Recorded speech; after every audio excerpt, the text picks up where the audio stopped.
Ciao Juventini of the world, my name is Giuseppe, welcome back on the channel, I hope you're all doing well. 2 days before Coppa Italia final, the chance for Juventus to take revenge versus Inter in Roma. Pay attention, my friends, even more important than taking revenge versus Inter is the fact that it's the only possible trophy that we can win this year. We don't want to interrupt what we started in 2011, 2010, 12, means winning trophy every single year. We have a lot of things to catch up today in the video. Speaking about Mercato, our midfielder, some youngster that could have the possibility to remain at Juve next season, but also a big problem that we had this season. What am I speaking about? Injuries. What can we do to avoid them next year? Pro, anti-Allegri, where did he do well? Where did he fail? We speak about all these kind of things, but also announcing the 6 persons that won something with Turing Giants. 2 of them won some t-shirts, 4 of them some stickers. Remain on the channel, maximum of like, subscribe to the channel, we announce them and we speak about Juve after the intro.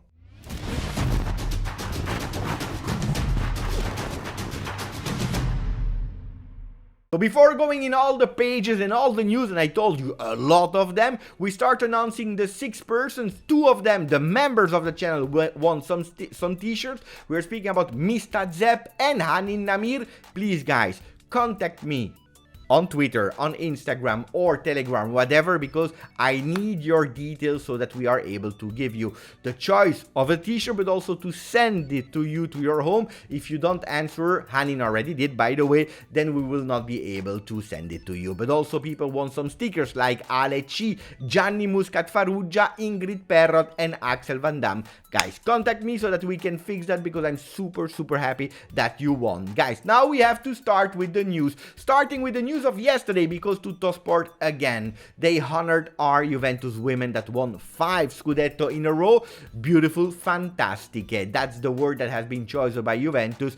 What a beautiful news to see Juventus continuing to win. Since they have been created, they win Scudetto on Scudetto on Scudetto. They never lost it, and that's really beautiful. But also congratulations to Tuttosport, who had the balls to put the Juventus women again on their front pages, something that Gazzetta dello Sport and Corriere dello Sport were not doing, not even a line to congratulate them. Disaster, disgusting, we know it. If I'm paying a subscription to Tuttosport and not to the other ones, it has also a meaning, my friends. Today we enter also a phase where for the first time ever Juventus women is able to win 3 cups, so the Italian triplette, Supercoppa, Coppa Italia and Scudetto. They will play the Coppa Italia final on Sunday versus Milan. We will try to support them. If you want to know a bit more about the Juventus women, and especially in English, today 4:30 p.m. Italian time, our Juventus women will be present on Twitch, on the Juventus Twitch, so be there, support them, and you will have also the possibility to ask them questions. Actuality, we speak about now the front pages of today with Corriere dello Sport that is not speaking about Juve, they are speaking about le mani sullo scudetto, the hands on the scudetto. They are speaking about Tonali that yesterday on his birthday scored a brace and gave the win to Milan. 80 points for them, 78 for Inter. The last one that was able to score a brace on his birthday was Leonardo Bonucci, or Leonardo Bonucci. Yesterday, Tonali played really well, and Leao as well. They have a chance to win, but they have still 2 games to go. Profumo di Scudetto. The smell of the Scudetto, this is how Gazzetta dello Sport, they started with the same picture of Tonali that is putting his tongue out of his mouth, but also Leao, they are close, but nothing is played there, so we will continue to speak about them in a few weeks when they win or lose the Scudetto. But now we speak about Juventus, my friends, with Di Maria and Milinkovic-Savic, that if they come, it will be a real max mercato. That means a big mercato, mercato to the max, but also a mercato at the image of Massimiliano Allegri. Why? Because yes, they are not that young. Yes, they are not prospect that you can sell again in the future, but a 27 years old Milinkovic-Savic and a 34 years old Di Maria are the first one that are really essential to play in the game of Massimiliano Allegri, especially to support our guy, our boy Vlahovic, that is young, that is a potential phenomenon, that is already showed already beautiful things, that is at the moment a bit nervous Juventus. We need to support them. Di Maria and Milinkovic can be the ones. It will not stop there in Mercato because Juventus will do great things. 4 or 5 new players. We are speaking about the Raspadori that is not linked to Di Maria or Milinkovic-Savic. We will go and we will try to go for Raspadori. Gatti will be a player. Will he remain at Juve, their center defender that is playing in second division? Yes or no? We don't know. Or maybe we will go for a more experienced one to sub Giorgio Chiellini that will stop. Guys, versus Lazio on Monday, it will be his last game at the stadium. He will probably also play the Coppa Italia final because it will be the last possibility for him to play a big trophy and to lift a cup in the air. And then we go for Emerson Palmieri as a left back. I don't know if Alexandro will stay or not, but Emerson Palmieri has been identified as the player for our left back. Pay attention, my friends. We continue because if Milinkovic-Savic would fail, there is still another name, a big name that is linked to Juventus. We're speaking about Paul Pogba. In the last few days, there were 2 big teams linked to Pogba, Paris Saint-Germain, but I had some confirmation that Paris Saint-Germain and Pogba will not be together next season. They were speaking a lot about Manchester City, but Pogba will not go there apparently, according to David Ornstein, that said that he considered it, he was thinking about it, but he will not. Manchester City can't really negotiate with Pogba at the moment. Why? Because yes, he's a free agent, but in Premier League you have to wait the end of the season. While Juventus already talked with the agency of Mino Raiola, they talk with Enzo Raiola, the cousin, and they are already in advanced talk. Will they go 100% for Paul Pogba? We don't know, but the talk are advanced. There are some priorities there. Milinkovic-Savic, Paul Pogba. There is another name. If these 2 would fail, there is a possibility to swap Arthur with Thomas Partey from Arsenal. Thomas Partey was already a player linked to Juve 2 years ago before Arthur joined. Instead, we went for Arthur instead of Thomas Partey. He's back with a possible swap between the 2. Guys, I lost a bit the track of Thomas Partey. I'm waiting for your expert out in the comments if yes or no Thomas Partey is still at the levels of 2 years ago. We continue, my friends, because we spoke about the big names, but we also have some jewels at home. Speaking about Serie B, like Gatti, one that really impressed everyone was Fagioli Nicolò, that was able to bring Cremonese, the team where he played this season, in Serie A this season.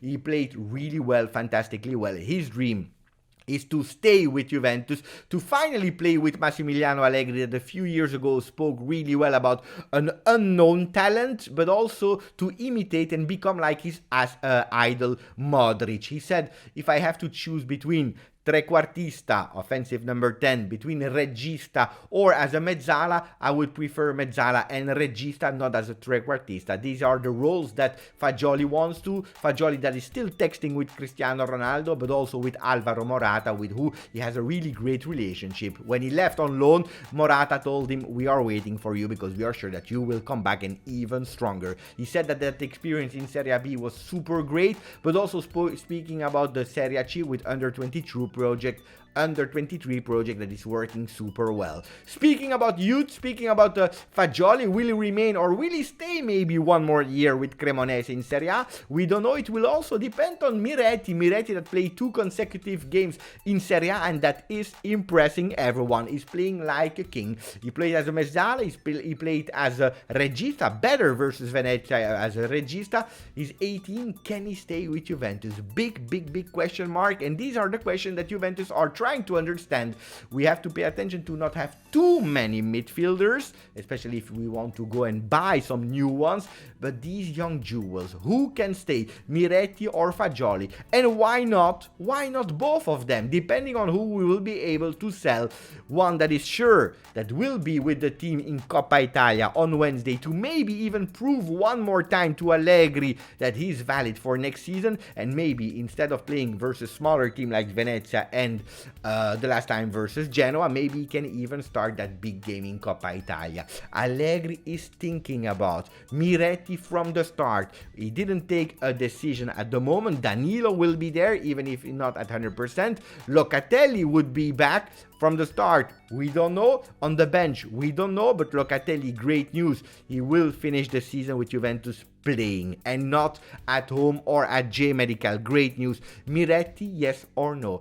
Big questions. And it's not the only question for Allegri, because La Gioia that could and should have started on the bench versus Inter, is actually in the front after his really beautiful performance, and probably one of the only one together with Miretti that played a great game versus Genoa with a really beautiful assist for Moisken that missed it in the beginning of the game. Beautiful goal from the with his right foot from the distance. Also another post. La Gioia is informed. He wants to prove. Big questions for Massimiliano Allegri. What do we do with La Gioia? We start him or we use him as a sub to change the game? Guys, what would you do if you were Massimiliano Allegri? A cup that is super important for Inter. They will battle to win it because they are not sure to win the Scudetto, because they're still fighting with Milan. So a game that will be fought. 7 trophies in Coppa Italia for Inter. If I'm not wrong, my friends, 14 for Juve. I didn't check, but out of my mind, this is important. For next season, we can't only speak about Mercato, who will join, who will leave, but we will have to find a solution with the injuries. The injuries that were a disaster, my friends, this season. We had so many players out for injuries. The one that is the icon, the big example of injury is Federico Chiesa, missing 31 games at the moment. That's a lot, but not only Federico Chiesa. 3 players already lost 17 games. McKennie, Ramsey, Caio Giorgi, Chiellini with 15,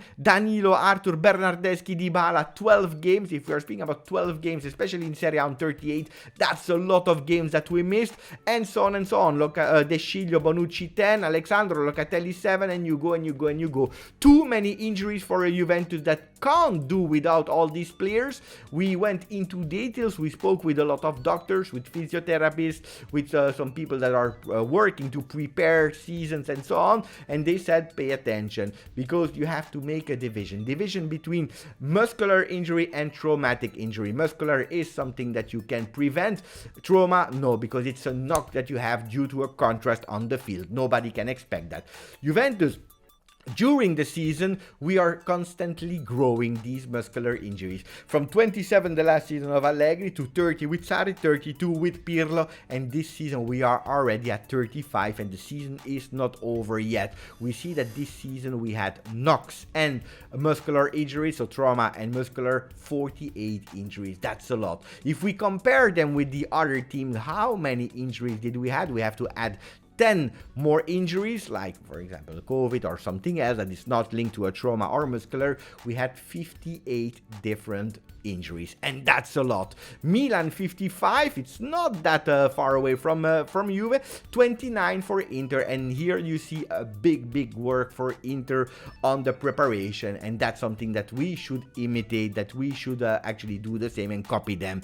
Because if you are looking, and that's what the doctors are saying, it's not the amount of injuries that is always important. Of course they are important, but it's actually the total games that are missed. Because if you have like a few 5 different injuries that are missing one game, it's not the same as you have like one player that is missing 5 games, because these big injuries are also a problem for the future. So pay attention to that. If you are counting and adding up all the injuries from Juventus and all the players, how many games they lost in total, we see that Juventus lost 209 games. 233 for Milan, 71 for Inter. 71 for Inter, my friends.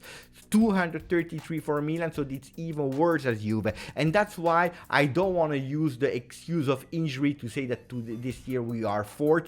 It is a big problem, absolutely, yes, but it's not the only one. And that's why Tuttosport today, they made a division. They made a big page about Allegri. The Allegri is dividing the supporters, and that's what they are speaking about here in the article, that you have the one that are pro Allegri, the one that are anti Allegri. They went into detail about knowing what he did well and not. What did Allegri do well? The mentality, because he was able actually to give back some mentality, some fino alla fine mentality that was totally lost after Sarri and Pirlo. Do you remember the games where we were winning the 2-0 and losing 4-2 versus Milan, the 3-3 versus Sassuolo with Sarri? How many games were we losing actually with Pirlo, because we were missing that fino alla fine that we won only in the last games. Udinese with Rabiot crossing for Rabiot. This is something that Allegri was able to give back to the guys. Solidity, defensive solidity, something that we brought back as well, even if we are still conceding goals. We are losing in concentration, but that's something that he brought, and also the fact that he's able to be adaptable to the teams that we are actually facing. These are the three things that Allegri brought back. There are also a lot of things that he didn't do well. We'll speak about that. Sarri, the day that he was presented at Juve, he said, I would have the honor if my Juventus would keep at least one big skill of the teams of Allegri from the past. It's the fact that they were able to suffer for big parts of the game, like 30 minutes of the game suffering, but then in 10 minutes being able to change that game because of individualities, because of way we are playing, because of the character of the team. And this is something where Massimiliano Allegri this season was able to win, yes, in being able to suffer, but absolutely not the second part, changing the game in these 2 minutes. How many times, and we have an example versus Genoa, were we not able to kill the games? Versus Inter, we were playing better, but we were not able to close that game.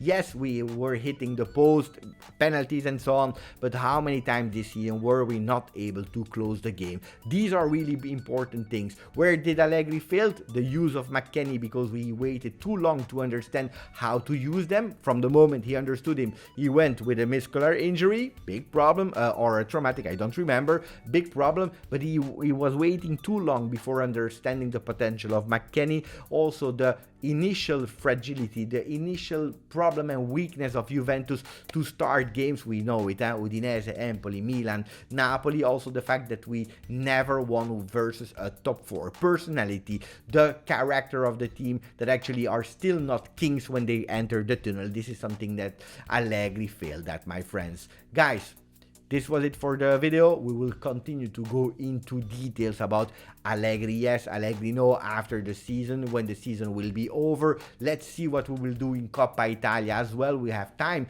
to debrief, but these are the news that Tuttosport reported. Again, not my opinion, the one of Tuttosport that I am reporting you. I hope you enjoyed the video. That will be longer today, so put a maximum of likes, subscribe to the channel.